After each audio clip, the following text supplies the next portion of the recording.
Hi எல்லாருக்கும் வணக்கம். இன்றைக்கி நம்ம என்ன டாபிக் பார்க்க போகிறோம் அப்படின்னா emotions that lead to risk. ஒரு சக்ஸஸ்ஃபுல் ட்ரேடர் ஆகணும் அப்படின்னா அவங்க எமோஷன்ஸை கண்ட்ரோல் பண்ண தெரிஞ்சிருக்கணும். ஸோ எமோஷன்ஸை கண்ட்ரோல் பண்ண தெரியல அப்படின்னா ஒரு ராங் வேல போயிட்டுருக்காங்கன்னு அர்த்தம். ஸோ இந்த வீடியோவில் எமோஷன்ஸ் எப்படி ஹேண்டில் பண்ணுறது அப்படின்றத பற்றி நம்ம பார்க்கலாம்.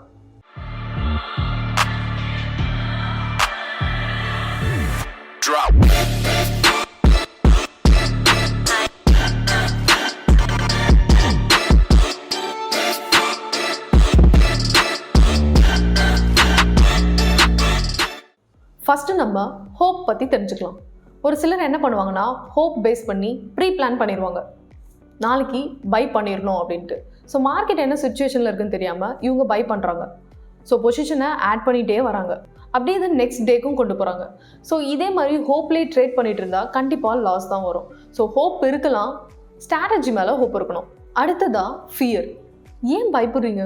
இப்போ ஒரு எக்ஸாம் ஹாலுக்கு போகிறவங்க 3 கேட்டகரிஸ் இருக்காங்க.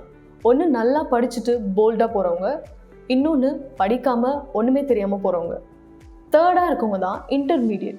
அதாவது நம்ம படித்தது வருமா வராதா இது மாதிரி ஒரு கன்ஃபியூஸ்லேயே, அதாவது ஒரு ஃபியர்லேயே இருப்பாங்க.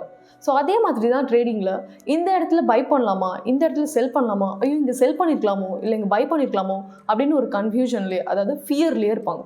அதே மாதிரி ஒரு சிலர் ஒரு 3 times 4 times வந்து லாஸே இல்லாமல் ப்ராஃபிட் பண்ணிட்டாங்க அப்படின்னா ஓவர் கான்ஃபிடென்ட் ஆயிடுறாங்க. ஸோ இதனால் என்ன ஆகுது அப்படின்னா 1% ரிஸ்க் வைக்க வேண்டிய இடத்துல 5% ரிஸ்க் வைக்கிறாங்க, 2% ரிஸ்க் வைக்க வேண்டிய இடத்துல 7% ரிஸ்க் வைக்கிறாங்க. ஸோ இதே மாதிரி பண்ணிட்டு இருந்தால் ஃபைனலாக அவங்க கேபிட்டல் எல்லாத்தையும் லாஸ் பண்ணுற மாதிரி இருக்கும். ஸோ கான்ஃபிடென்ட் இருக்கலாம், ஓவர் கான்ஃபிடென்ட் இருக்கக்கூடாது. ஸோ கிரேட் இல்லாமல் நீங்கள் ஸ்டெப் பை ஸ்டெப்பாகவே போகலாம். அதாவது 1% ரிஸ்க் எடுக்கிறீங்கன்னா நெக்ஸ்ட் மந்த் நீங்கள் வந்து 2% இன்க்ரீஸ் பண்ணிக்கலாம். ஸோ இது மாதிரி ப்ராப்பராக போனீங்கன்னா தான் எமோஷன்ஸ் எல்லாத்தையும் கண்ட்ரோல் பண்ண முடியும்.